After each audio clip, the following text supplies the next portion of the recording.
Bom dia, boa tarde, boa noite. A gente está aqui para mais um episódio do Desnegócio. Hoje a gente está aqui com o Lucas Marques, ele é CEO da Melius. E é engraçado, assim, né, que quando a gente criou o podcast, eu e o Aziz, a gente tava lá colocando uma lista de convidados. E uma das pessoas que eu coloquei, falei assim, puta, eu quero muito trazer o Lucas um dia, porque quando a gente criou, a gente queria fugir um pouco do mundo de startup, que é um mundo que eu vivi muito e que, de uma certa maneira, tem muita cobertura de mídia. Mas eu sabia que o Lucas era um cara que pensava um pouco diferente.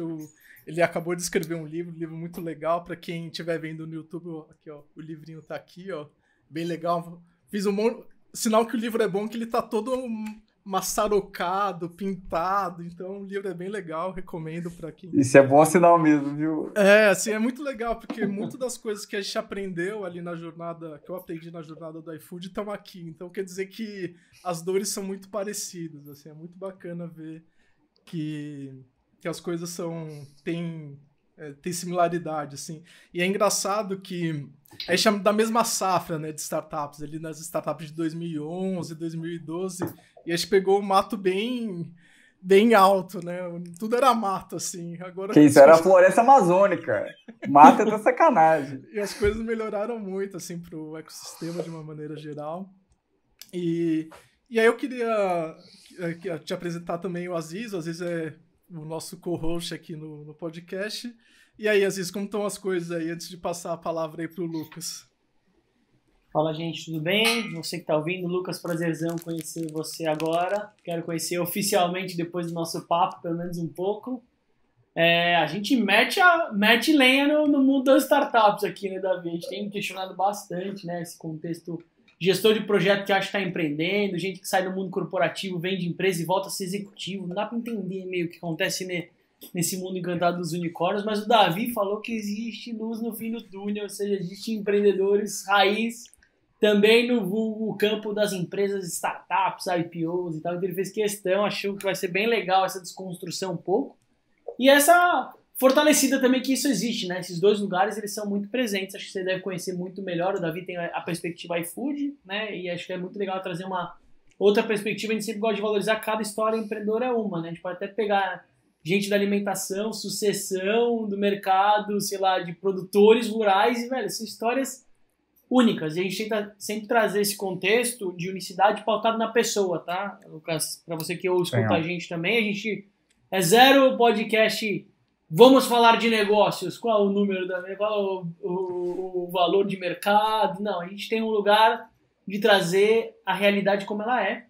Óbvio que eu sei que você talvez não consiga responder tudo pra gente, porque o mundo que você tá é um mundo também de o que eu falo, o que eu posso falar. Então a gente também gosta, a gente lida bem com isso, né, Davizão? Sim, com certeza. Mas eu tô me sentindo agora privilegiado de estar aqui. Voltei de São Paulo, moro na Ilha Bela. Voltei de São Paulo, fiquei 4 dias lá, cara. É diferente a energia. A gente pode até depois falar na nossa resenha, Davi, de sair de São Paulo e voltar para São Paulo. O que mexe, né? O que reverbera daquela outra selva, que você falou da Amazônia. É um outro tipo de Amazônia, é árida, né? É diferente, ainda mais agora com tudo que a gente está vendo em transformação social, violência urbana, então tem muita coisa que está aflorando nesses modelos de cidade que estão falidas, né? A gente está falando do Lucas em uma outra cidade também, ele vai falar um pouquinho, então fora desse contexto urbano, buscando uma nutrição em outros lugares. Então, Lucas, valeu, bem-vindo aí, vai que vai. Ô, Lucas, eu queria começar aí, para você se apresentar. Eu queria que você desse uma explorada assim na sua entrada na Melius, assim, eu queria que você desse uma fotografada bem específica assim na sua entrada ali em 2014, contar sua saída da Ambev. Acho que tem um monte de história legal nessa sua entrada aí, nessa transição sua. Legal, tamo junto. Gente, primeiramente, prazer bater um papo assim. Eu vou ser muito sincero, transparente o tempo todo. Acho que essa é uma marca minha, né? Primeira vez que o Davi me encontrou, acho que ele já percebeu isso. E sendo transparente aqui, eu tô negando todos os tipos de convite de podcast que vocês imaginarem, porque assim, tá um caos. A gente tá trabalhando muito, muito, muito. Mas esse eu fiz a questão de aceitar justamente porque quando eu conheci o Davi, eu até me senti menos solitário. Assim, eu falei, pô, tem mais gente que pensa como a gente pensa nesse mundo de tecnologia e tal, então rolou uma identificação muito grande, tanto que depois esse papo onde eu conheci o Davi foi lá no Canary, a gente nunca perdeu o contato desde então. Então, para mim, é um prazer estar aqui para bater esse papo, né? E aí, entrando na pergunta, né? Essa história é boa. Quando eu fui trainee da Ambev, né? Pô, quando eu trainee da Ambev, era muito concorrido. Então, no meu ano, foram 73 mil candidatos e só passaram 21 pessoas. Então, quando você entrava depois de um processo seletivo tão difícil, obviamente que a tendência é você querer ficar lá para sempre. Você falou, pô, foi tão difícil entrar, né? Não vou sair. Mas o que acontece é que quando eu estava completando os 4 anos de Ambev, eu não me sentia tão feliz mais. Assim. Eu estava indo bem, entregando resultado, batendo meta, ia ganhar bônus duplo no ano que eu pedi demissão. Mas quando eu ia tomar cerveja com meus amigos empreendedores, isso inclui o Sael, né, do Melios, mas outros também, mesmo eles não estando se dando bem, então na época eles estavam se ferrando muito como empreendedores, eu ficava mais feliz com as histórias deles do que as minhas, né? E eu tomei coragem, pedi demissão e resolvi empreender de alguma forma, né? E aí, rapidamente, eu dei uma sorte grande, eu consegui aplicar uma ideia de startup para o CID, que é o Programa de Aceleração do Governo de Minas Gerais para startups. Deu certo. E quando eu estava com uns 5, 6 meses lá, já com o MVP no ar, rodando, um dia aparece o Frio e Sael lá no escritório do CID, né, onde ficavam todas as startups selecionadas. E é muito engraçado que eu falei assim, o que esse povo está arrumando aqui, né? E aí o Sael e o Fli foram direto ao ponto, falaram, Lucas, seguinte, a gente está crescendo, a gente está gerando caixa, mas a gente coisa nunca rara trabalhou em empresa... startup, né? Um parênteses aqui. Pois é. Não, ainda mais agora, né? Mais raro ainda, né? Mas naquela época já era raro, hoje, então acho que o verdadeiro unicórnio é isso, startups que geram caixa, né? Isso é o verdadeiro falo aqui, Lucas, que o verdadeiro unicórnio é a empresa que dura 30, 40 anos no Brasil. Isso que é verdadeiro unicórnio. Isso que aí que é difícil de achar. Mas, e aí eles falaram, pô, mas e a gente não tem experiência nenhuma trabalhando em grandes empresas, a gente não entende nada de gestão, de gente. E o Freestyle tem essa particularidade da história deles, eles nunca trabalharam em nenhuma empresa. Sempre foram empreendedores desde o day one, assim. Então, e eu falei para eles, cara, beleza, legal, mas eu tô empreendendo, tô com a minha própria startup aqui, pô, eu tô super empolgado, tá dando tudo certo e tal. E aí eles ficaram insistindo, foi uma conversa longa, demorada, arrastada de 1 hora. E aí no final o Sael jogou a carta da amizade, né? Eu sou um cara de coração mole. E aí ele falou, pô, Lucas, ele falou, pô, me ajuda pela amizade. Então, cara, pô, a gente tá te pedindo, cara, custa nada e tal. E aí no final eu dei uma ideia que foi a seguinte, falei, vamos fazer o seguinte, então, eu te ajudo part-time. Então eu te ajudo toda quinta e sexta. Aí sábado, domingo, segunda, terça e quarta eu foco na minha startup aqui. E aí você me dá uma ajuda de custo aí e tal. Aí ele falou, pô, faz um orçamento aí, eu fiz lá, ele falou, não tem, a gente só consegue te pagar R$2.000. E eu brinco, gente, porque não era CLT nem CNPJ. Simplesmente caiu R$2.000 na minha conta. E ele, até hoje, eu já perguntei isso para ele, se eles lembram, né, qual era o meu meio de pagamento. Ele falou, não sei, provavelmente a gente fazia alguma coisa errada. Mas foi assim que eu comecei, então comecei part-time, ajudando. O fato é que com 4, 5 meses de Melios, eu estava completamente apaixonado pela cultura, pelo time. Time muito foda. Na época eram 12 pessoas no apartamento, mas já era um time assim, espetacular. Cultura muito boa. E aí, quando um dia eles me chamaram de novo, os dois num quartinho, mas aí era para me oferecer sociedade no Melios. E aí eu falo que dessa vez a decisão foi fácil. Assim. Eu falei, cara, tamo junto. E aí eu cheguei para meus outros sócios, falei, podem ficar com a minha participação, não quero nada por isso, mas meu coração tá no Melios e é lá que eu vou ficar. E desde então, estamos agarrados aí na missão. Um parênteses aqui para, assim, até uma coisa que eu sempre, várias pessoas me perguntam assim, Davi, se você fosse trabalhar em alguma startup, qual seria? Eu sempre falo, puta, acho que uma das únicas que eu trabalharia no Brasil é a Melios, assim. Aê! Rasgando cedo aqui, mas é uma das poucas, assim, porque realmente é uma empresa que eu admiro muito e tem uma cultura muito legal mesmo. Não, é legal você trazer... Assim... Não, eu ia até reforçar. Porque esse ambiente meio freestyle da startup, no começo tem sido muito questionado, né? Porque, tudo bem, lá atrás era mais aceitável, porque o ambiente era mais árido, mas tem muita gente que faz num lugar de exploração mesmo, né? Entra aí pra startup dos sonhos, o cara ganha mal, velho. Não é registrado. O ambiente das agências também tem um pouco disso, né? Que o cara, ele tem que fazer aquele PJ. Até aconteceu um caso interessante, ainda bem, a gente até comentou, de um cara que trabalhava em 3 agências, ele era diretor de arte em 3 agências, como ele era PJ em todas, ele, velho, criou um modelinho, não sei como ele conseguiu, que ele era, tipo, de 3 concorrentes grandes, e aí os caras descobriram. E isso traz esse questionamento, né, da galera trabalhar sem limite, no ambiente, às vezes, tóxico, e de meritocracia pauleira, e ainda ser remunerado por peanuts. Tudo bem que não é o caso do seu caso, já trouxe um negócio que eu adorei, que é a importância da cultura. A cultura é o que vai sustentar talento no começo de empresa, né? Quando você não tem, eventualmente, a receita, e você não tem uma perspectiva estrutural, bicho, pelo menos a cultura, o alinhamento de valores, esse ambiente é premissa para que isso aconteça, né? Senão, fodeu. Eu acho que tem 2 coisas importantes de se dizer disso, né? Eu lembro uma vez que eu fui dar uma palestra na UFMG, palestra não, uma coisa legal que a comunidade aqui de BH fez, a gente criou uma aula de empreendedorismo dentro da UFMG. E o legal, cada semana é um empreendedor que vai dar aula e é tema técnico, tá? Então, assim, retenção, cultura, growth, operações, etc. Muito bacana, mas uma vez eu fui dar essa aula e um aluno no final me perguntou, falou, pô, startup legal, tal, vocês crescem, mas vocês pagam muito mal, né? Aí eu peguei e desenhei no quadro para ele. Falei, cara, eu vou desenhar aqui, vou ser super transparente com você, tá? Vamos imaginar um cenário aqui. A startup fatura 100 mil, beleza? Qual é o máximo de salário que essa startup pode pagar? Aí ele escreveu 100 mil. Nesse que ele falou 100 mil, já começou uma galera na plateia falando, não, mas tem outros custos. Eu falei, não, beleza, então vamos tirar aqui a AWS. Tá? Cara, no final... E eu mostrei para ele, falou, cara, não tem dinheiro. E na época, né, hoje isso mudou muito, mas na época não tinha dinheiro mesmo. Na época, assim, a gente passava muito apertado, assim, mas muito, muito apertado. Mas, e aí eu acho que a gente tem que também saber quem que faz do jeito correto e quem faz do jeito errado, tá?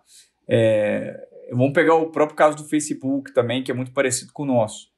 Pô, lá, quem estava lá no apartamento de 2014 do Melios, ganhava muito pior do que o mercado. Não porque o Ofli e o Israel estavam esbaldando dinheiro, tirando dividendos e ficando ricos aos nossos custos, mas porque, inclusive, eles ganhavam menos que a gente, né? O salário do Ofli e do Israel eram péssimos também. E outro parênteses engraçado é que o Israel morava no apartamento, né? Que o Israel morava. Para economizar. O cara tinha um colchãozinho no fundo ali. Pois é, e a gente fazia reunião na cama dele, de vez em quando tinha que tirar a cueca, a gente tinha que gritar pro Israel vir tirar a cueca da cama, um negócio terrível. Mas o que é o legal? Que aí eu acho que é um diferencial do Melios, que não devia ser diferencial, eu queria que todas as startups fossem assim, que é todas as pessoas que estavam naquele apartamento e continuaram no Melios, sem exceção, são sócios do Melios hoje. Sem exceção. E, pô, financeiramente, eu tenho certeza que todo o sacrifício que elas tiveram lá atrás, em 2014, foi muito mais que compensado. E isso que o jogo nem acabou ainda. Então, a gente acha que a gente é um bebê. A gente tem convicção que a gente é um bebê. Então, à medida que a gente for crescendo, eu tenho certeza que essas pessoas vão construir um patrimônio. E eu espero realmente que elas consigam se aposentar. Um bebê de quantos anos? Assim, o Melios hoje vai completar 10 anos, né, de empresa. Mas eu acho que a gente é um bebê de um mês. Assim. Eu acho que a gente Nossa, mas é muito louco isso, cara, ouvir isso. Porque, mano, é muito diferente da cultura da startup nova, né? Acho que uma startup hoje que dura 10 anos, né, David? O cara já desistiu dela. Falou, velho, não gerou o resultado que eu preciso, já vou fechar, vou começar outra, né? Tem uma cultura de curto prazo, de venda rápida, também de fusão, sei lá.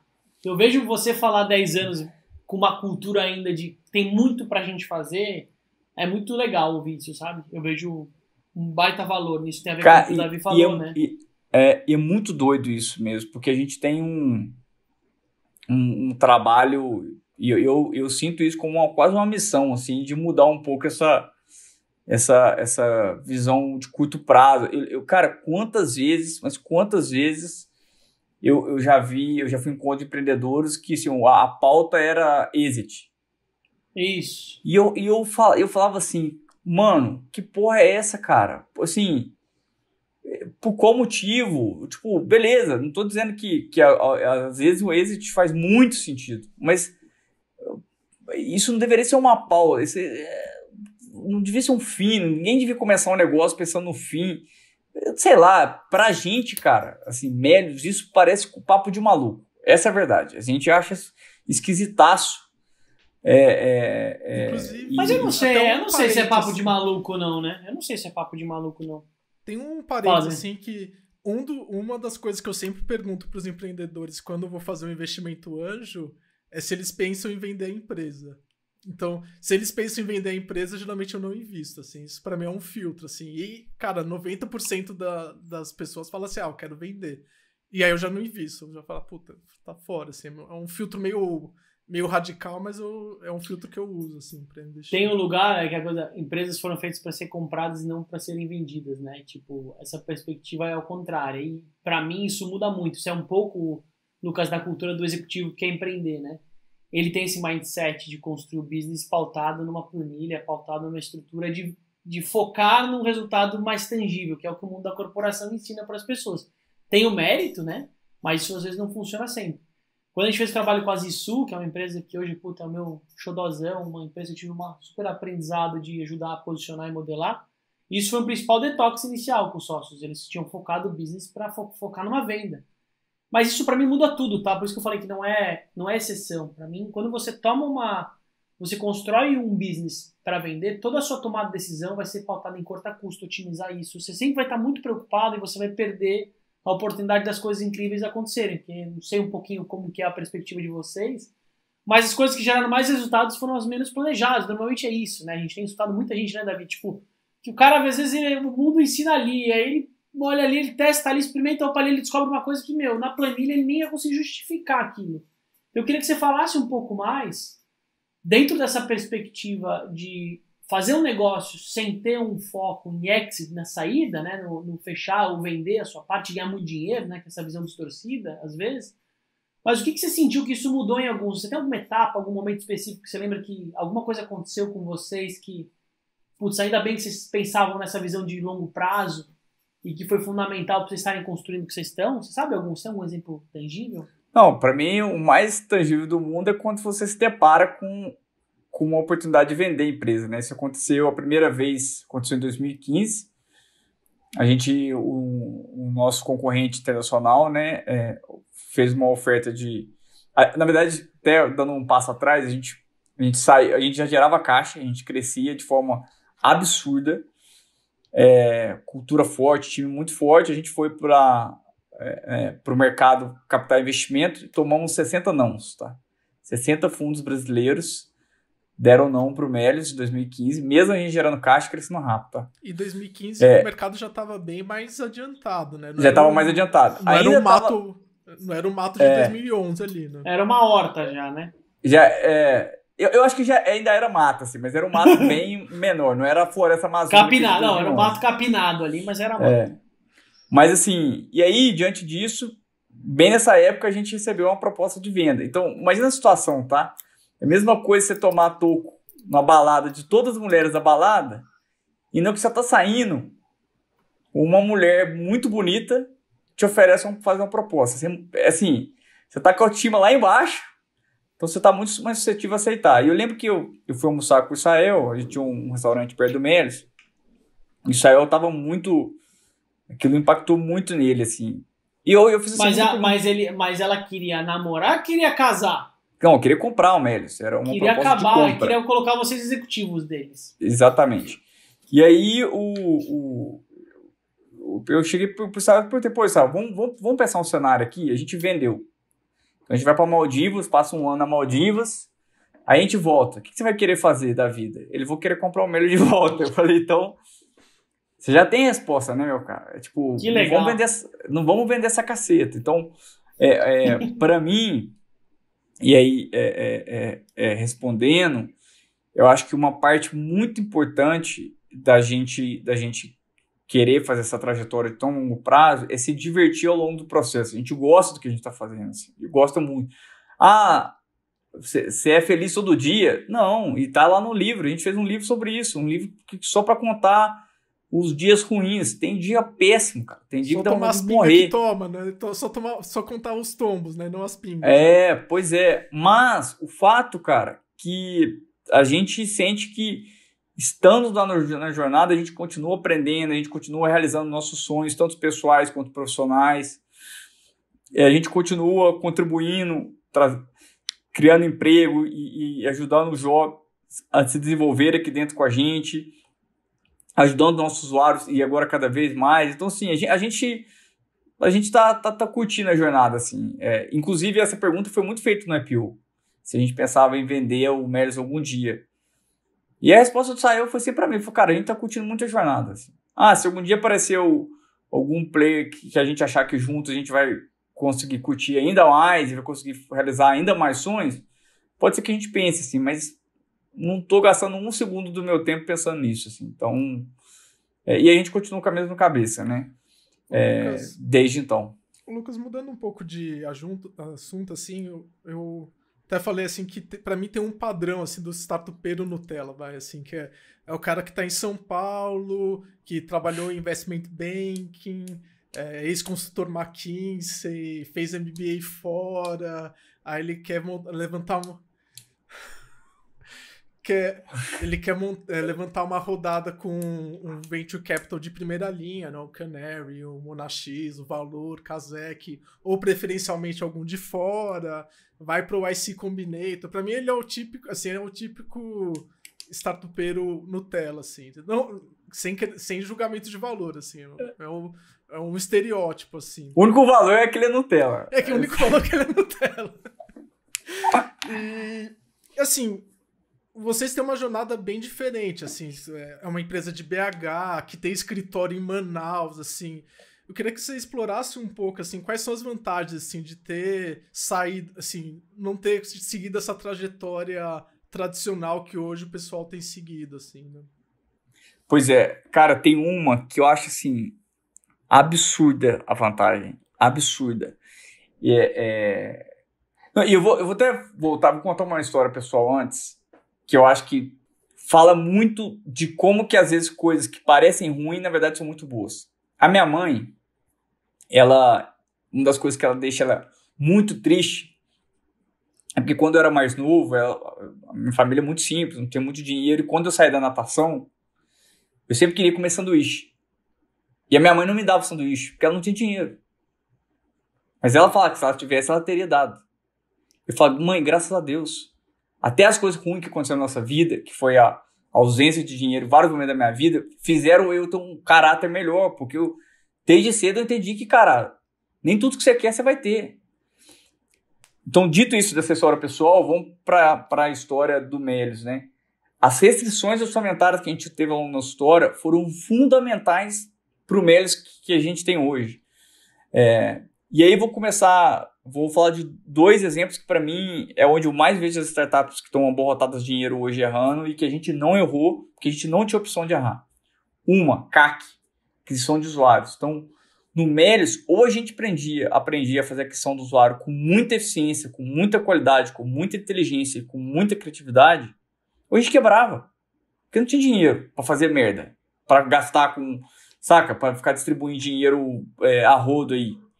Tinha dinheiro para contratar um artista e fazer o Globo no mês 1. Não tinha isso, cara. Então a gente foi ficando muito, muito bom. E hoje, 9 anos depois, eu acho que é uma das maiores vantagens competitivas nossa a gente ter uma eficiência muito grande. Ao ponto que, se eu agora pego dinheiro no mercado para investir em marketing, o meu retorno é muito maior. Mas eu só tenho esse retorno maior porque eu aprendi a criar uma máquina de growth muito azeitada por conta da restrição orçamentária que a gente teve. Então esse é um. E o outro, esse eu acho mais sério. Porque o do marketing, eu tenho visto isso, né? As startups fazendo muita cagada, mas você consegue aprender e consertar o erro. Não é difícil, assim, porque você fala, pô, eu errei e tal, deixa eu ficar mais eficiente agora. Geralmente a startup vai fazer uma rodada e não consegue fazer uma rodada tão boa, aí a eficiência aparece, né? Agora, o outro erro é bizarro, que é como que as startups estão estruturando as equipes na medida que a empresa vai crescendo. Então, lá naquele dia mesmo, a gente, né, Davi, que a gente foi dar palestra lá, tinha um caso de uma startup que não tinha nem 3 meses e já tinha diretoria completa. Pô, como assim?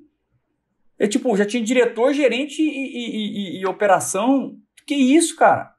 Isso está completamente errado, porque uma das coisas mais incríveis de começar uma startup e tal é você, enquanto diretor no LinkedIn, na prática, estar fazendo um papel operacional, de atender o cliente no telefone, ou de fazer entrega, no caso do iFood, lá do sanduíche, ou responder um chamado Reclame Aqui, sabe? Então, e isso, os danos disso que a gente está vivenciando agora, só vão vir daqui a 4, 5 anos. Porque daqui a 4, 5 anos... também, né? Tarde demais. Porque o cara não consegue levantar a próxima rodada, começa a patinar. Não, você vai ver uma... Escreve o que eu tô falando. Eu já tô cantando essa pedra já e já tá começando a acontecer. A gente vai ver uma geração de startups onde os fundadores não entendem de operação. Não sabem como funciona a empresa deles. Não sabem como se faz growth, não sabem como se contrata gente, porque eles nunca contrataram, porque já desde o começo eles que pegaram a pessoa de RH, top do mercado, então não sabe.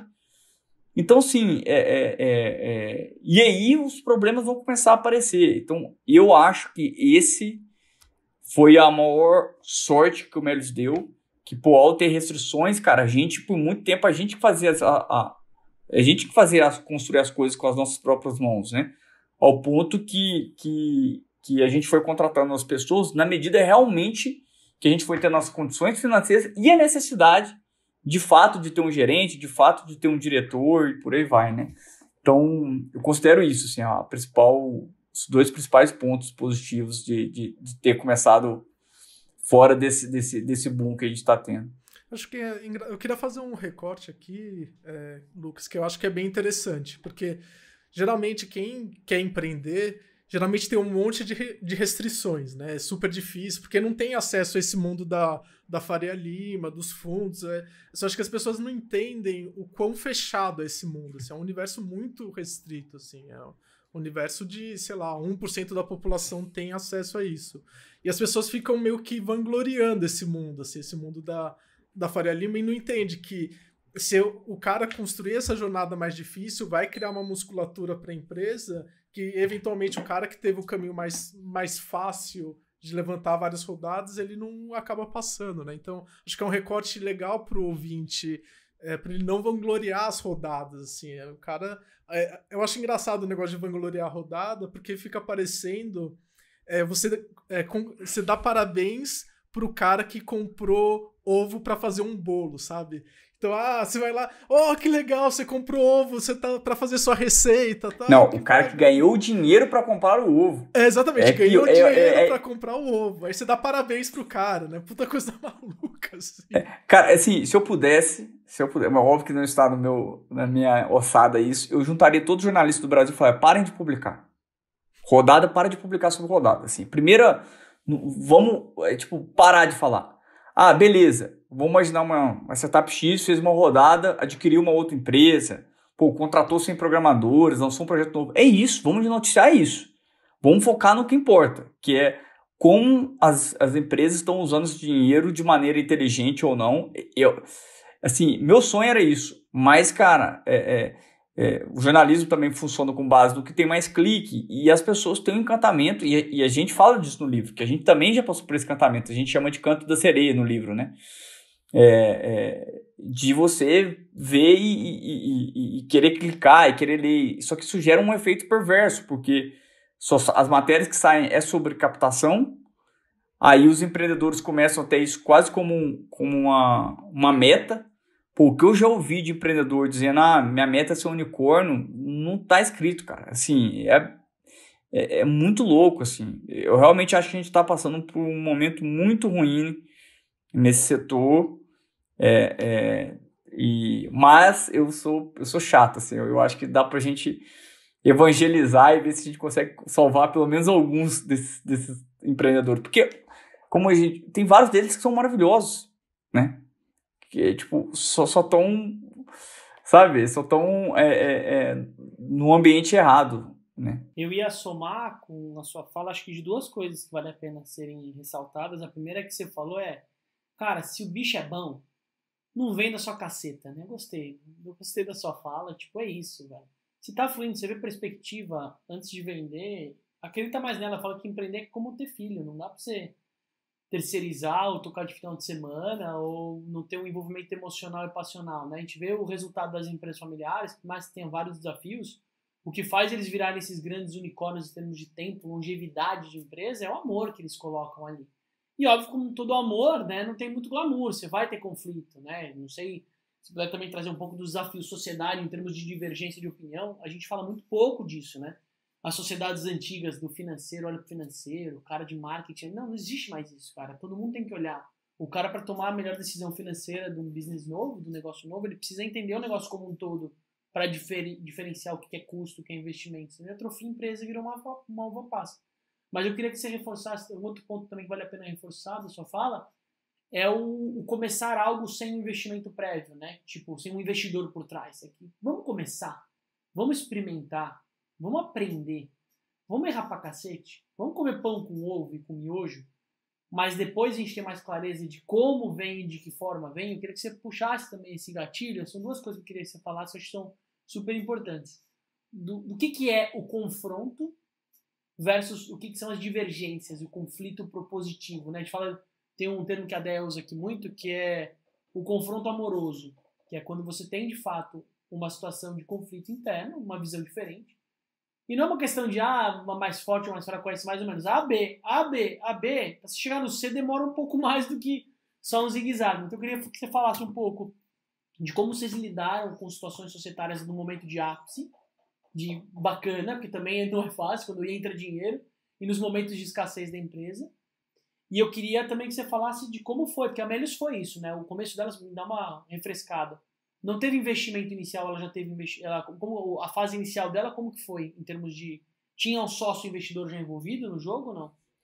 Legal, vou responder a primeira, provavelmente vou esquecer a segunda, você me lembra depois. Tá bom, vai lá. Falando um pouco de conflitos, assim, a primeira coisa que eu falo muito é que se a cultura dos sócios fundadores é a mesma, é um ambiente propício para você ter conflitos sem perder a amizade, que é o cenário ideal.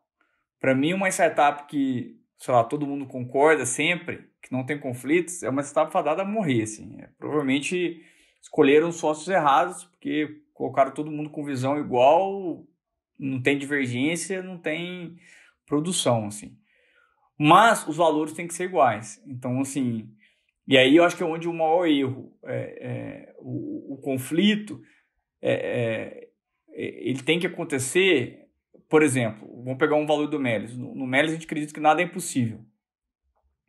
O conflito tem que acontecer porque o Israel acha que um projeto X ele é gigante, enquanto eu acho que o projeto Y é gigante. Mas nós dois queremos fazer coisas gigantes.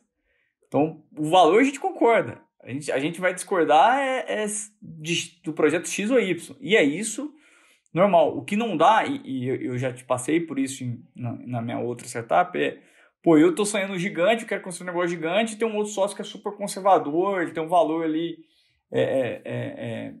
bem não propenso a risco, e aí o conflito fica realmente desgastante. Aquele conflito você fala, cara, parece que você não sai do lugar, parece que você não consegue tomar decisão. Então, uma coisa que eu tenho muita tranquilidade de falar é que, por mais que eu, o Fli, Sael e outros sócios, né, que entraram depois, o André, já discordamos muitas vezes, e algumas vezes discordamos assim, de forma absurda, os nossos valores sempre foram muito iguais. Então, vamos dizer que a cultura é a constituição, que permite você ter discordância sem perder a amizade, né?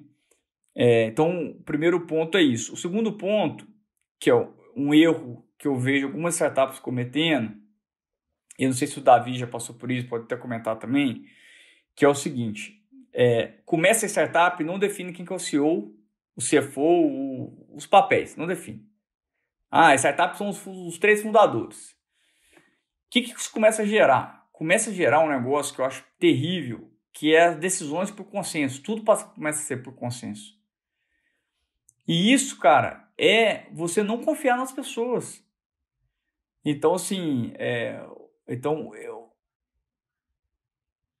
não, ruim também, péssimo. Aqui, cara, o que eu acho que a gente pode fazer? Cara, vamos pegar o caso lá, né? O Ofli sempre foi o CFO, o Sael sempre foi o CEO do Melios e eu sempre fui o CEO.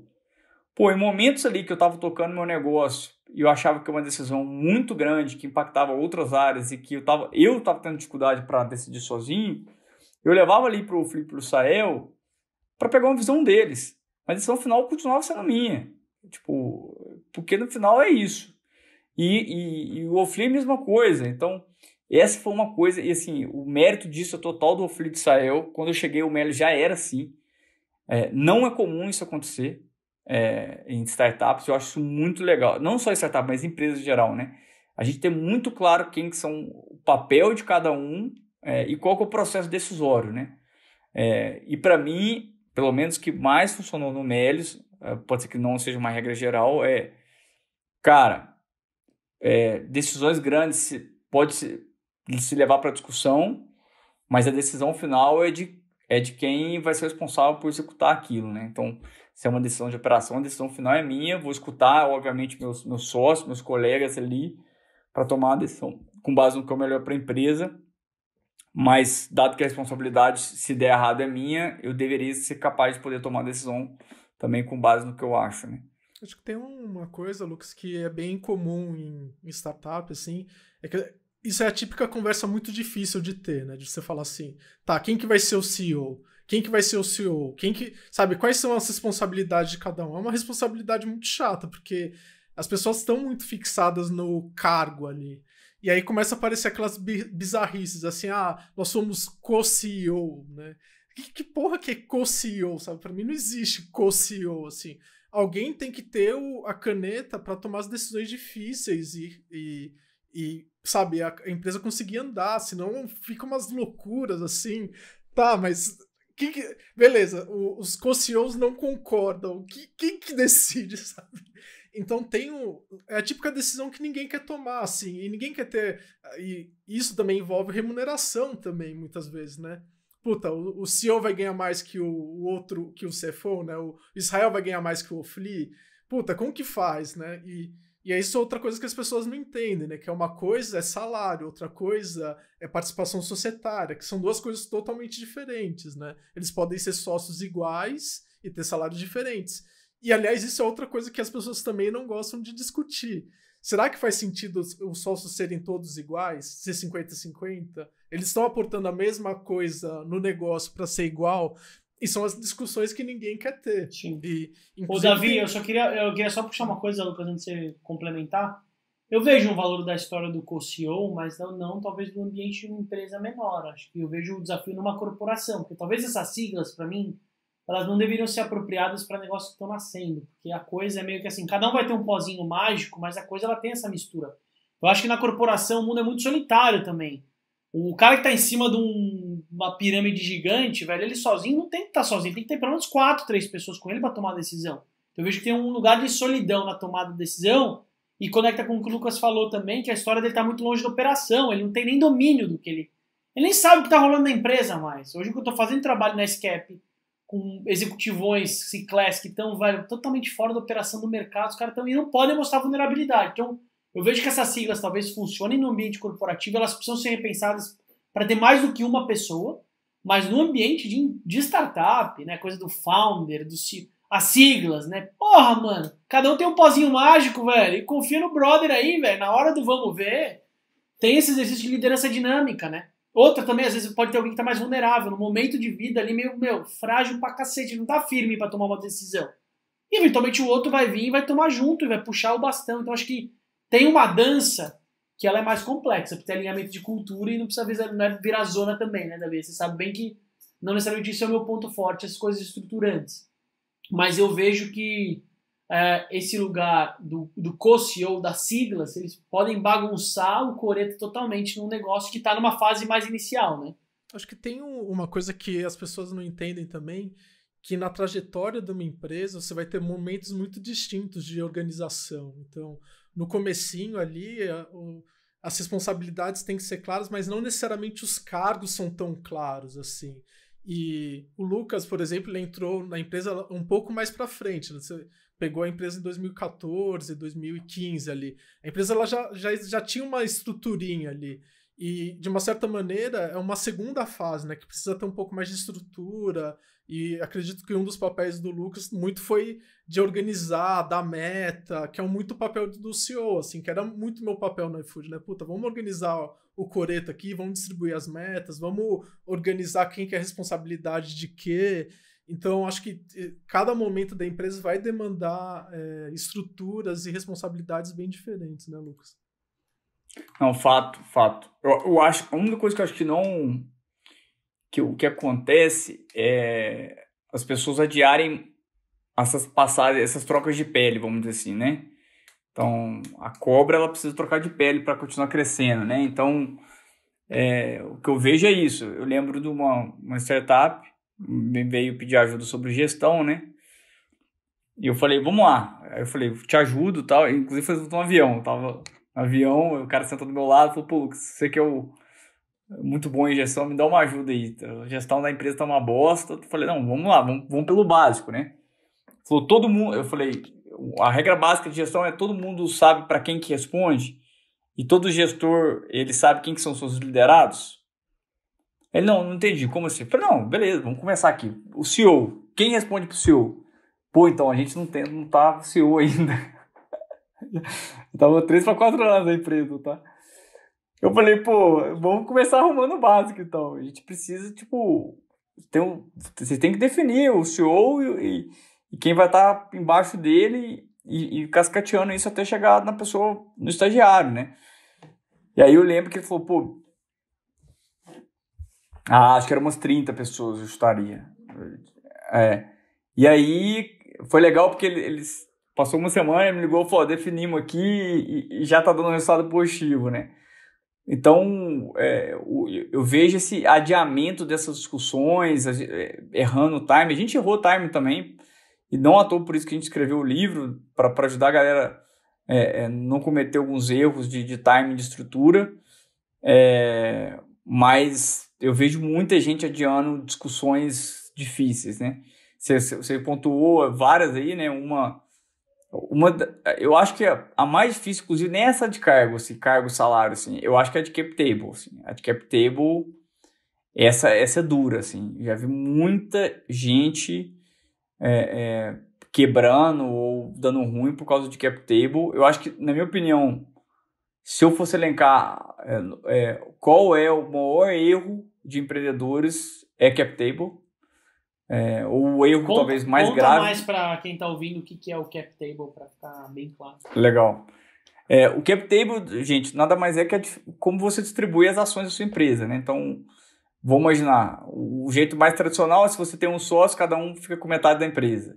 Se você tem 3 sócios, cada um fica com 33% da empresa. Esse é o jeito mais comum, é você pegar o número de sócios fundadores ali e dividir pelo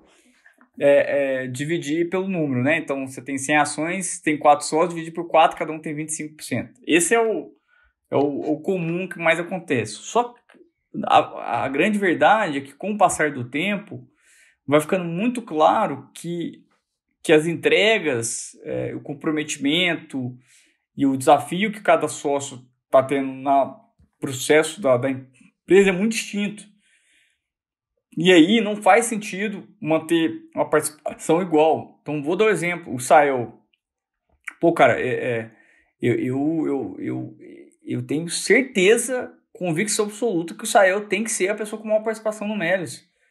Porque, cara, a responsabilidade que ele tem como CEO é um negócio, assim, inimaginável. Eu não consigo imaginar o tamanho de responsabilidade que ele tem, assim. Então...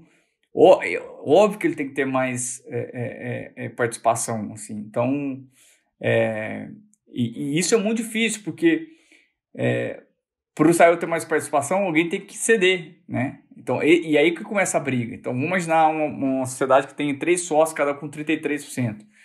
Em determinado momento, eles entendem que alguém ali vai ser o CEO e que ele vai ter mais responsabilidade. Para o CEO chegar a 50%, por exemplo, os outros 2 vão ter que ceder. E é muito difícil, assim. A gente passou por momentos de ter que rever participação aqui no Melios. A gente conta isso no livro, né? Tinha um programador no Melios que tinha uma participação muito alta. Ele era um muito bom programador, excelente, um cara incrível, mas a participação dele era totalmente incompatível com a função que ele exercia no Melios, que era de programador. Né? E aí a gente teve que sentar com ele, mostrar para ele isso, trazer pessoas de fora, a própria Endeavor ajudou a gente nisso, para mostrar que, cara, ou a gente resolvia isso, ou isso seria totalmente desmotivante para todos os demais e todo mundo sairia perdendo, inclusive ele. Que, beleza, pode ser que ele continuar dono lá de, não lembro qual era a porcentagem, mas vamos, sei lá, chutar 20% de algo que não tinha valor nenhum, né? Porque todo mundo ia desanimar e ninguém ia querer tocar a empresa para frente. Mas tem uma coisa que eu acho muito legal, que tem no livro, inclusive, que é um pouco a estrutura como o Melios distribui participação societária, que 20% das pessoas são sócias. É muito legal o processo em si, acho que vale a pena você contar por cima, assim, como que é o processo, que eu acho que é um super benchmark para quem está pensando em envolver mais gente na sociedade da empresa, que eu acho que todo mundo deveria fazer, na verdade, assim. Boa parte das empresas deveria ter mais sócios, né? É um jeito de você distribuir riqueza, inclusive, né? Pois é. Não, cara, eu sou um apaixonado por sociedade e pelo processo que a gente criou aqui. Faço questão de difundir ele, porque para mim é um negócio que pode contribuir muito para o ecossistema como um todo. E como funciona aqui no Melios, né? A gente implementou esse processo em 2015. Eu já era sócio, já tinha alguns sócios. A primeira característica do nosso programa de sócio é que quem se candidata é o funcionário. Então, não é a gente que chega lá e fala, eu quero que você seja meu sócio, você e você. Então, as pessoas, no momento que elas acham que elas já entregaram como sócio, já deixaram um legado, têm a cultura, e que realmente se vem trabalhando no longo prazo com a gente, se vem casando com a gente, ela fala, pô, Melios, casa comigo, né? A sociedade, né? Vamos fazer isso junto. E a maneira dela formalizar isso, uma vez por ano, a gente abre esse momento que ela pode escrever uma carta. As cartas contêm de 15 a 35 páginas, então são cartas longas, onde a pessoa conta a história de vida dela, porque, pô, se você vai casar com alguém, é bom você saber o passado da pessoa, com seus sucessos e fracassos, o que ela deixou de legado no Melios e o que ela fracassou aqui no Melios. A gente fala aqui que a gente não confia em empreendedor que nunca fracassou, que nunca cometeu erro. E por último, por que ela quer estar com a gente no longo prazo? Porque não é uma decisão simples assim. Eu falo isso muito para as pessoas que querem virar sócio do Melios, nosso atual time. Eu falei, cara, virar sócio do Melios não necessariamente é a melhor decisão. Por mais que a empresa seja incrível. Porque pode ser que, por mais que o futuro do Melios seja incrível, para o que você quer para a sua vida, não encaixa. E tudo bem, sem demérito nenhum. Então a gente tem esse trabalho. E aí, depois que as pessoas enviam as cartas, a gente vê ali quem é aquelas pessoas que realmente merecem ser sócias, né? E eu falo, e eu acho que isso é muito importante, porque é uma diferença muito grande, programa de sociedade no Melios não é programa de incentivo. Não é cenourinha para o cara correr mais rápido. É um programa de justiça. O que eu quero dizer com isso? Pô, o cara entregou, trabalhou como dono, nada mais justo que ele virar dono também e ter participação assim como a gente. Então, a gente não considera o programa de sociedade como um programa de incentivo, um programa de RH, nada disso. A gente tem um outro programa de stock options que atende esse objetivo, mas o programa de sociedade mesmo da carta, que tem a simbologia e tal, não. E aí, uma outra coisa legal desse programa, que a gente entende, e aí tem tudo a ver com o que a gente acabou de falar de cap table, né? Que uma vez que a pessoa ganhou uma participação, essa participação pode aumentar. Então, eu mesmo, desde que eu virei sócio a primeira vez, eu já ganhei outras 2 participações. Por quê? Porque o time de sócio do Melios entendeu que eu entreguei mais ainda do que eu era esperado de mim. E, consequentemente, o Melios cresceu mais por isso, nada mais justo que eu ter uma participação maior nesse bolo, né? Então, a gente também tem essa política, assim, a pessoa virar sócia a primeira vez não é o fim da linha, é o começo, na verdade, né? Então, em geral, inclusive, as maiores participações vêm depois, assim, à medida que a pessoa realmente vai mostrando que, assim, ela não enviou a carta de brincadeira, ela está realmente ali querendo construir algo gigante por um longo prazo, né? Até, você trazendo um pouquinho desse modelo de sociedade, né?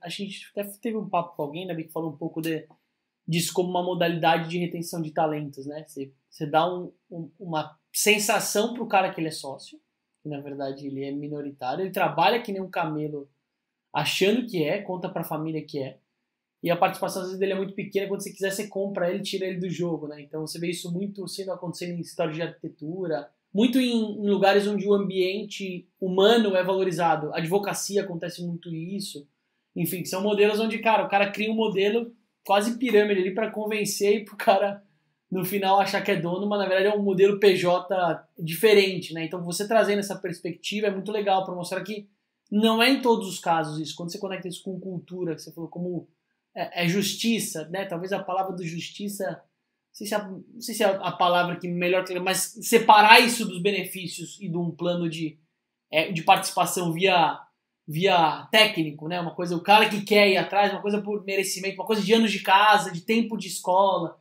de gente que vai abrir o capô e vai contar as vulnerabilidades, além do que ele pode somar na sociedade. Pô, acho sensacional ter isso. Porque, de novo, às vezes isso é a única forma que uma empresa está nascendo, como você começou o papo, de conseguir manter alguém que se conecte com aqueles valores, que vá além do salário, da remuneração. Porque hoje a gente vê muito uma escassez de talento, né? Não só o talento técnico, né? Mas o talento de empreendedores, gente que talvez não está preparada para empreender sozinha e vai empreender dentro do seu business, né? Isso acontece muito. Gente que vai usar a Melius como plataforma para aprender o que é empreender na real. Então ele vai dar o gás para empreender, eventualmente qualquer nomezinho que dê aí dentro.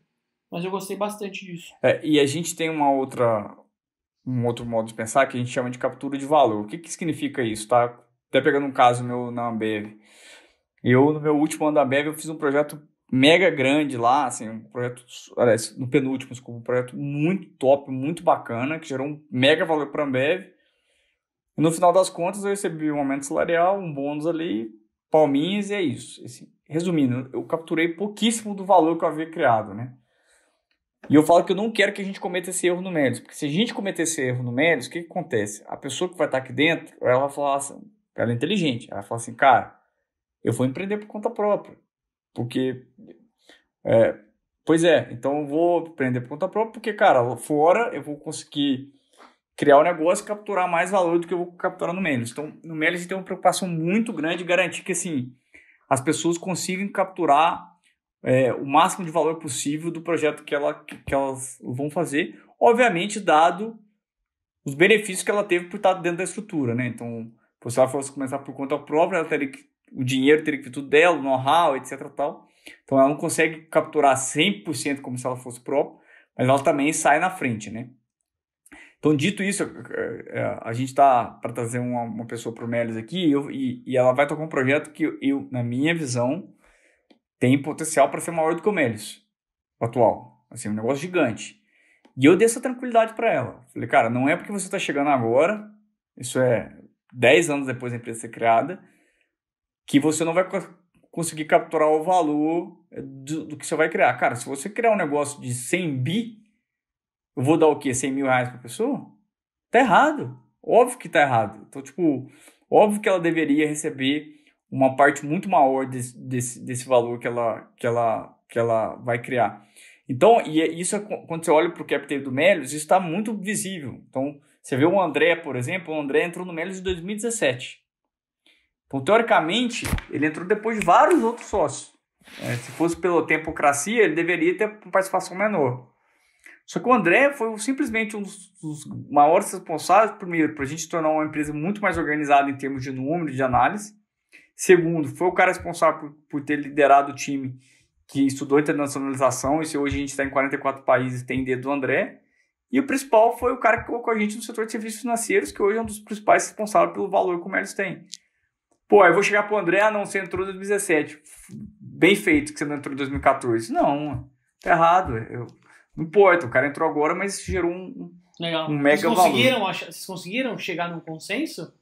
pra Sim. dar essa parte que é legal. Muito bom. Porque às vezes a sociedade só fica... Imagina, eu acho que assim, quando se tem transparência, legal. Quando você tem transparência, as coisas têm que ser acordadas, né?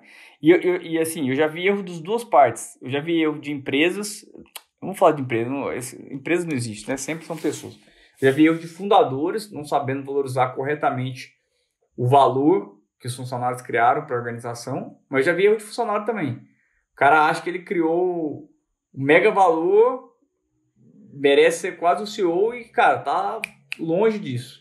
Inclusive, na minha opinião, a gente está passando por uma crise disso. Eu acho que, se eu fosse dizer qual que é a crise, pior que a crise de programador que a gente está tendo, que essa ideia é bem ruim, mas a maior crise que a gente está tendo é a crise do ego. Assim, as pessoas estão com ego, cara, do tamanho do universo, e esqueceram, cara, que não se constrói as coisas sozinho. Assim, existe um trabalho de construção de coisas gigantes, ele é conjunto, ele envolve tempo, ele envolve sacrifícios, mas a gente aqui, na minha opinião, a gente mais acertou do que errou nisso, desde que a gente criou programas de cartas. Né? Só puxando um gancho, o David, a gente comentou semana passada isso, né? Que, cara, os posts que mais bombam no LinkedIn hoje é a autovalorização. Alguém falando, mas você publicar alguma coisa, velho, eu consegui conquistar isso, minha vida é isso, é dura e tal, mano. Todo mundo...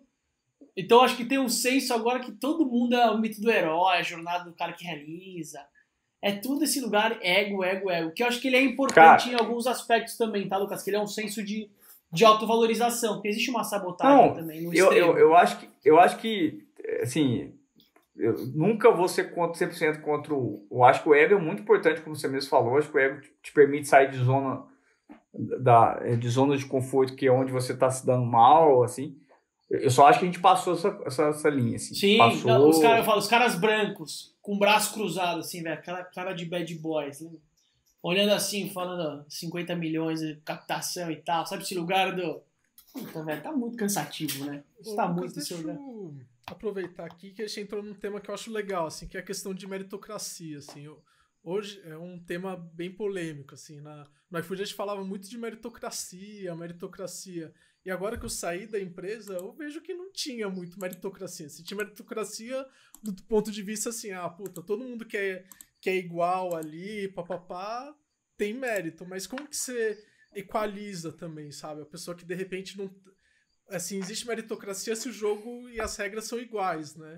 Então, como que vocês veem isso dentro do Melios, assim? Sei que é um tema polêmico. Não, e até pra alguém que saiu... Engraçado, eu acho que esse tema não deveria ser polêmico. Eu acho que ele ficou polêmico, na minha opinião, por um erro de conceito.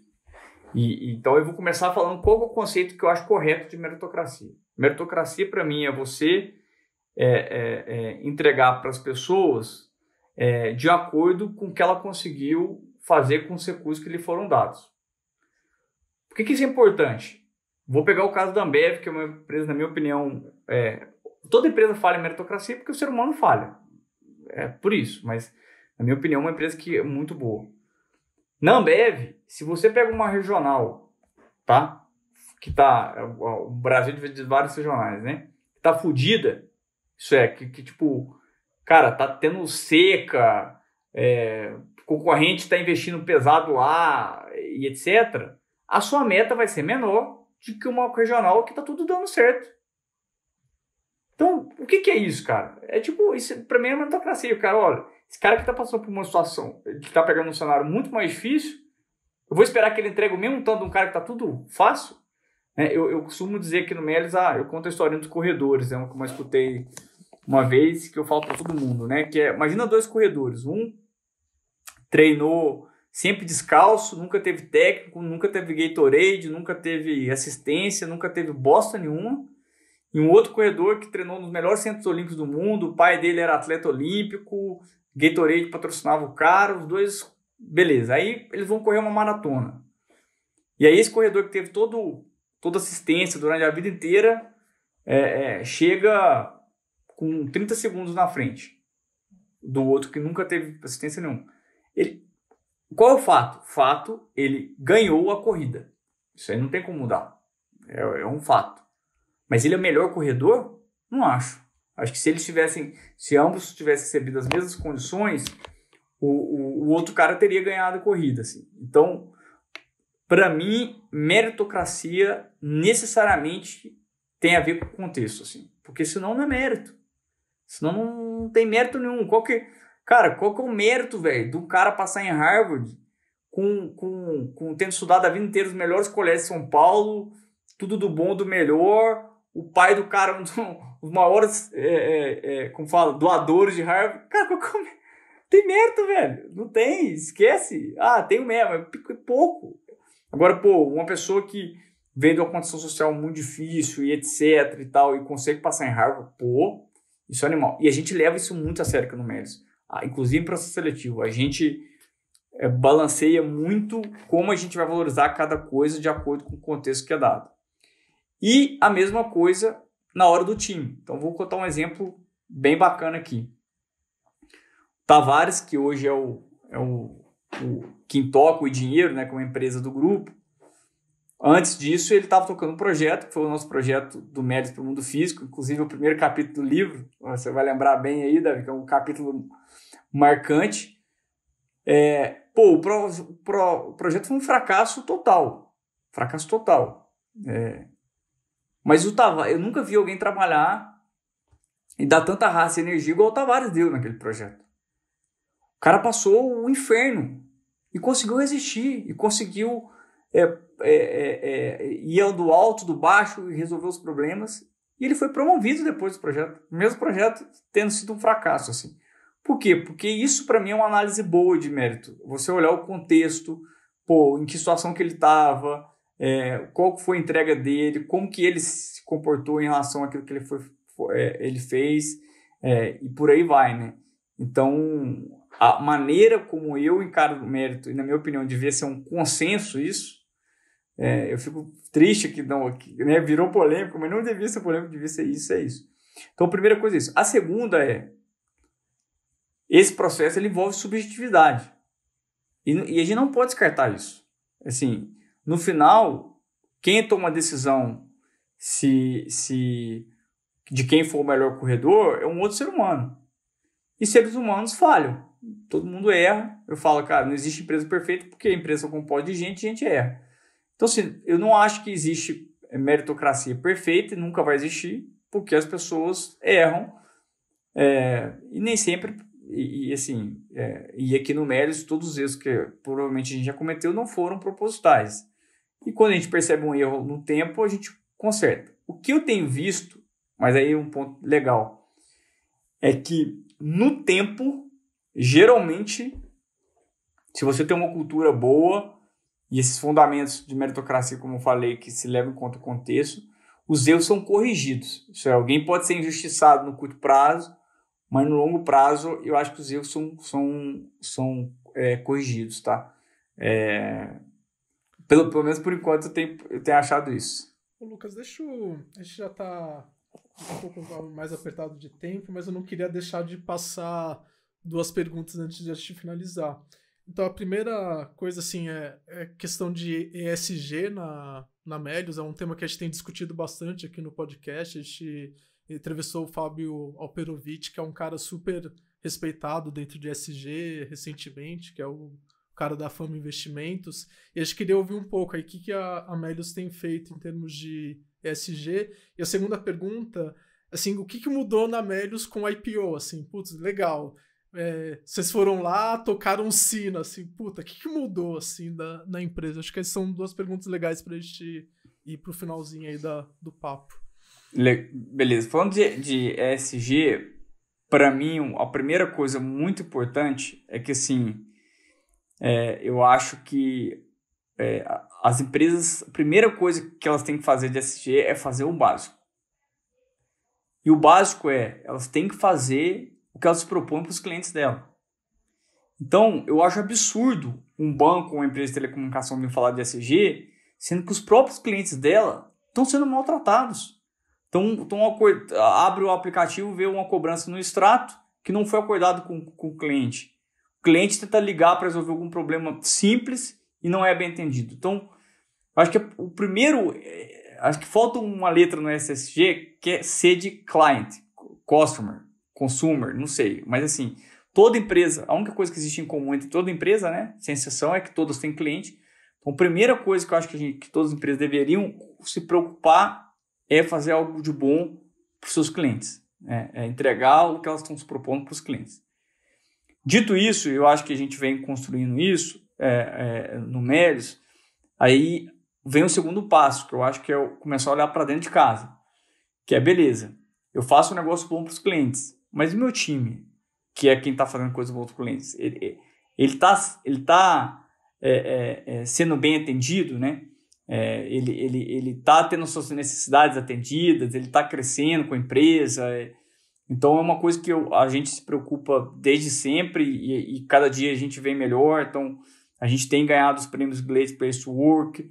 A gente, durante a pandemia, quando a maioria das empresas piorou a nota no Glassdoor, a gente melhorou a nossa nota no Glassdoor. Então, gente e tratar bem nosso time com respeito, com carinho, com tudo que eles merecem, tem sido uma coisa mega importante. E isso impacta claramente em governança. Dito isso, olhou para o seu cliente, olhou para o time, geralmente as empresas têm investidores, né? E, investidor, em geral, não vou falar que todos são assim, é uma pessoa que ele juntou dinheiro com base no sacrifício de muitos anos de trabalho ou de empreendedorismo e agora quer ver esse patrimônio crescer e acreditou ali na sua empresa. Nada mais justo que você recompensar ele por ter acreditado na sua empresa. Ele poderia ter colocado aquele dinheiro em uma viagem, em uma outra empresa, ele escolheu você. Então, você tem que ser transparente com esse cara e mostrar para ele que você está fazendo um bom trabalho ao investir nos seus clientes, no seu time e etc. Depois disso, e aí eu acho que realmente nessa ordem, a empresa já atende o cliente, o time está bem, e os investidores são responsáveis por manter aquela empresa, você começa a entender a importância aonde que a sua empresa está na sociedade como um todo, né? E como que ela pode contribuir. E aí uma coisa que eu vejo muita gente, olha, não vou falar nem errar, é só eu não concordo, que é foco, assim. Tem empresas que não faz bem o negócio do cliente, não faz bem o negócio dos funcionários, ou não faz bem um dos dois, ou não faz bem a parte com investidores, e aí quer defender o meio ambiente e gastar um tempo absurdo com isso, ou com qualquer outro tema disso. Sendo que não fez, acho que o outro básico. E a gente no Melios foi sempre uma escadinha. E qual que foi a escadinha que a gente deu nesse último ano? Né? A gente começou a apoiar um projeto, que eu fui um dos fundadores, que é o Programadores do Amanhã, que ensina programação de graça para alunos negros carentes, né? Jovens de 16 anos, para que eles alcancem a independência financeira. Mas, se você me perguntar, o Melios deveria ter feito isso em 2014? Não, porque na época eu não tinha dinheiro nem para fazer o básico para os clientes. E se eu tivesse dinheiro para fazer o básico para os clientes, o próximo seria para o meu time, que na época não tinha nem ar-condicionado nos quartos lá do apartamento, não tinha nem plano de saúde. Então, agora sim, agora a gente tem recursos e condições de poder apoiar um projeto desse. E aí um ponto legal, de maneira sustentável. E como que a gente fez com esse projeto? À medida que o Melios vai crescendo, a doação para esse projeto vai aumentando. Isso é, quanto mais o Melios cresce, mais esse projeto cresce. No que a gente sempre fala aqui dentro do Melios de ganha, ganha, ganha, né? Tem que ser bom para todo mundo, né? E aí a gente vai contribuindo para isso. Então a gente acredita muito nisso, sabe, David? Construção aos poucos, com consistência, sem ficar fazendo alarde, né? Sem ficar usando isso de uma forma marqueteira e ruim. Eu vou dar um outro exemplo aqui. Diversidade. Quando a gente começou a falar de diversidade no Melios, o time lá, o Comitê de Diversidade, queria colocar na cultura e queria começar a falar sobre isso no LinkedIn, nas redes sociais do Melios. Eu falei, não. Porque primeiro a gente faz dentro de casa. Primeiro a gente vai viver isso. Quando a gente estiver vivendo isso, a gente fala, a gente coloca na cultura. Porque, beleza. O cara vai olhar para a cultura e não vai falar assim, não, a gente não está vivendo isso, tira esse negócio. Vai ser o contrário. A gente está vivendo isso, nada mais justo que isso está lá na cultura. Tá vivendo na cultura, a gente está confiante nisso, agora a gente divide as práticas com a sociedade como uma forma de dividir um pouco de tudo que a gente aprendeu com ela. E é assim que a gente tem feito, sabe? Sei que é meio radical, mas é meu jeito de pensar isso. Não, vou até somar com você, Lucas, porque é o que você falou. Tudo tem a ver uma linha tênue entre bom senso e contexto, né? Que acho que isso não vale só para o que você trouxe, mas para muitas tomadas de decisão. Eu escuto quando você fala, eu vejo talvez uma frase muito similar, mas que é o oposto da sua, que eu ouvi de alguns executivos, eu me envolvi em filantropia também nesse meio da pandemia, e eu vi muita gente que tinha condição financeira, que tinha estrutura, falando, não, já estou fazendo a minha parte, estou pagando salários e não mandei ninguém embora na pandemia. Aí eu escuto isso, claro, tem um valor, tem uma importância e uma relevância, mas, velho, essa pessoa está numa bolha social que ela não tem noção que tem acontecendo do outro lado do rio. Ela não sabe o impacto, o colapso ambiental que a gente está vivendo, que vai passar o filhinho dela que está numa escola bacana. Então eu vejo que tem uma linha tênue, que eu entendi o que você falou, eu preciso... É integridade, né? Que eu só vou proporcionar para o outro que minimamente eu já estou aplicando aqui dentro. Mas essa linha tênue, cara, eu vejo que existe para muitos negócios um olhar míope, um olhar de terceirização desse tipo de coisa, dessa necessidade, né? A gente falou com bastante gente muito legal, né, Davi, que trouxe, cara, ativismo é necessário. Mesmo para um business que não esteja 100% pronto, porque o negócio nunca vai estar 100% pronto, né? Até vocês que todo mundo olha de fora e fala, pô, por exemplo, os caras agora, velho. Agora o Lucas vai relaxar, vai montar um puta time foda ali embaixo dele e ele vai agora colher os frutos. Não, você deve estar ralando 2 ou 3 vezes mais do que você ralava antes, porque agora os desafios são maiores, né? Mas eu vejo dessa necessidade de ESG, essa armadilha que você falou também muita gente não fala e não estimula isso porque fica com medo de gerar uma imagem de autopromoção de marketing vazio, né? Pô, quantos doadores, homens, brancos, tomadores de decisão, não ajudam muitas coisas e não falam isso. Falam, não vou falar, porque se eu falar, eventualmente pode passar uma imagem negativa, que eu estou usando isso como o ego, uma autoimagem. Mas, cara, é fundamental que essas pessoas falem o que elas estão fazendo para que isso vire um padrão. Aí você não vê esse padrão no universo feminino, né? Mulherada empreende, mano, faz. A gente falou com a Dani Graikar, com a Dani Junco, velho, uma mulherada que tá empreendendo forte, e a filantropia, o olhar de impacto é premissa no que eles fazem. Eu queria trazer um pouco, só para quem está ouvindo a gente, que eu entendi o lugar que você trouxe, eu adorei, tá? Mas eu vejo que ele tem uma linha tênue entre, cara, isso aí não é uma escolha, isso é uma necessidade que a gente vai ter que fazer. Você não precisa estar pronto necessariamente para ajudar ou para começar um curso de programação ou para trazer diversidade dentro do seu contexto, porque não vai estar nunca pronto. Porque isso são problemas complexos, cara. É muito complexo. Eu estou lidando agora na escolinha do meu filho. Aí te incluiu 2 irmãos mais velhos, que nem tem idade para estar na escolinha dele, que o pai era um traficante aqui da Ilhabela, eles estavam no ano já avançado, não estavam alfabetizados, cara, e a vida deles ia ser nada, velho, sem pai, com uma história de abuso, uma coisa pesada. A gente falou, mano, vamos acolher os 2. Eles chegaram na escola, deu uma semana, o molequinho brigou com o irmão mais novo, o irmão mais velho, velho, amassou a cara do aluno. E aí os pais, não, tem que tirar. Tem que tirar, velho. Isso é a realidade do nosso país. Bem-vindo ao jogo. Ou a gente aprende a lidar com isso, na dor, que também é isso, ou a gente vai fazer o quê? Vai blindar as nossas crianças e proteger elas de uma violência urbana. Então eu vejo que tem esse lugar, sai um pouco voltando, do ISD, ele precisa ganhar esse corpo, né? Esse corpo como uma pauta. Uma pauta, meu, é isso ou é isso? Quem diversidade. Galera, como tá o nosso time? Puta, vamos montar um processo seletivo para abrir outros códigos. Cultura LGBT, por gênero, por que for, por cor, por que for, entendeu? Então eu vejo isso como algo... E vocês como vanguarda, isso é muito legal. Vocês são vanguarda, vocês são as startups que foram as referências das novas startups. Isso é muito legal, ter esse lugar que a Melius tem. Então você trazer isso, que é difícil pra cacete, mas que tá no radar e vai ser olhado, pra mim já dá um senso de alívio um pouco, entendeu? Porque é árido aí. Não... E como eu falei, a gente só está começando, assim como a gente só está começando a empresa, a gente só está começando nossos passos nisso, né? E aí, Davi, não esqueci sua pergunta não, tá? O que mudou para os IPO? Pô, mudou pouca coisa, assim. Uma coisa que... 2 coisas que mudam para a maioria das empresas quando vão fazer IPO, que nos alertaram antes do IPO, olha, a pressão vai aumentar, e vocês vão ter que cumprir muito mais processo de governança. Então vamos lá. Por causa da Endeavor, o processo de governança a gente já é muito redondo desde 2016. Então a gente sempre já foi super organizado, super transparente com os investidores. A gente nunca... Então assim... tem mais papelada para preencher agora? Tem, mas não é nada que mudou a nossa vida. E sob pressão... Isso eu sou desde criancinha, assim, eu sempre gostei de jogar com torcida, assim, e com torcida contra, melhor ainda, aí que eu fico louco mesmo, pra jogar bem. Então, assim, cara, a gente ama a pressão, sendo muito sincero, eu amo saber que, tipo, se a gente entregar um resultado ruim, a ação vai cair, se a gente entregar um resultado bom, a ação vai subir, a gente acha essa pressão super saudável no nosso caso, assim, né? Então, sendo muito sincero, cara, eu acho que as coisas que mudaram foram bem mais positivas. Isso eu tô falando mais pessoalmente, né? Em termos de Melios, uma coisa que mudou muito boa foi que, por conta da visibilidade que a gente está tendo agora, né?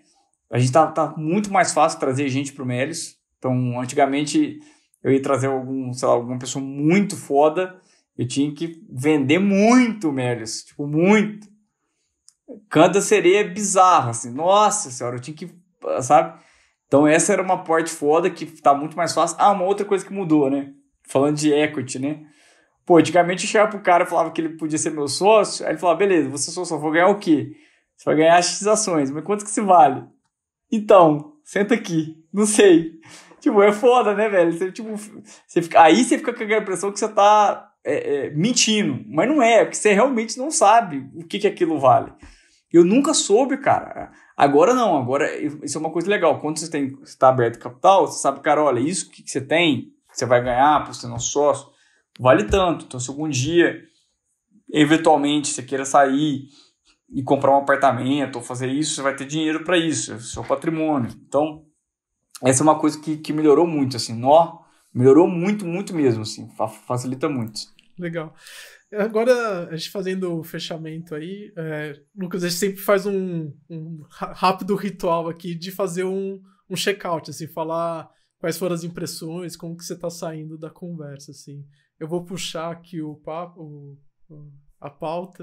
Assim, a gente se conheceu faz pouco tempo, né? Faz 2 anos, mais ou menos, mas eu continuo com essa admiração, assim, de você não ter papas na língua, né? Apesar do negócio ser listado em bolsa, ter toda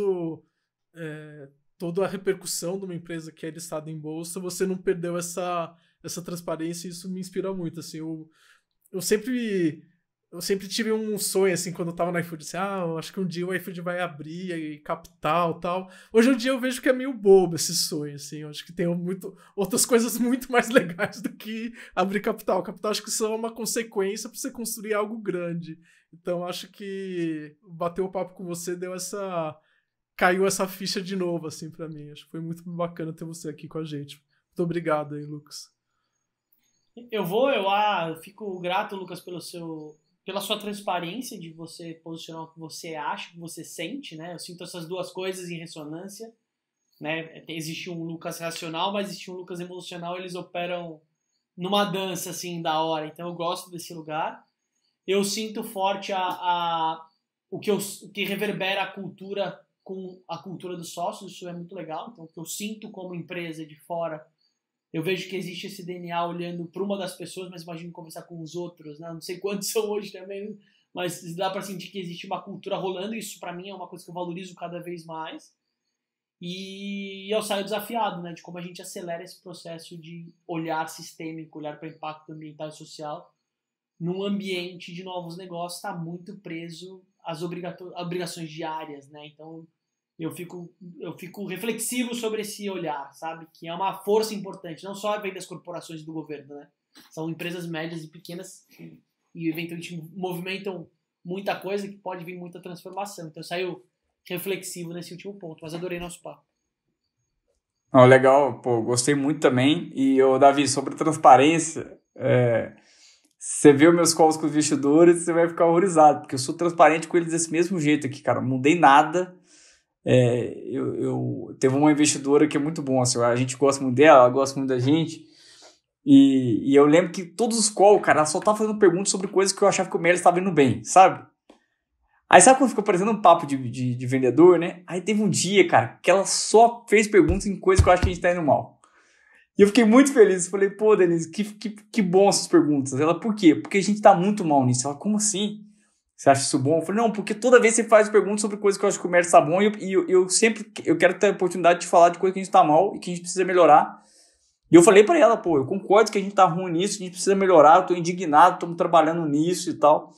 Então, eu acho que isso é uma coisa da nossa cultura mesmo e acho que eu espero que a gente nunca perca isso, essa transparência. Obviamente, a gente tem restrição de não abrir informação privilegiada, e isso a gente não faz até por questões legais, né? Mas eu quero manter essa transparência, então saiba que tudo que eu falei aqui com vocês hoje eu acredito piamente e pô, é sempre bom bater papo com gente inteligente, a gente sempre sai aprendendo, as provocações são sempre boas e vamos que vamos. Muito obrigado, Lucas, por ter aceitado. Show de bola! Para quem chegou até aqui, valeu por ouvir mais um episódio. Siga a gente no canal do Spotify ou no próprio YouTube, enfim, e acompanhe outros episódios que estão vindo aí, porque as próximas semanas estão quentes também. Valeu! Valeu! Valeu! Até mais, gente! Valeu, Lucas! Abração, cara!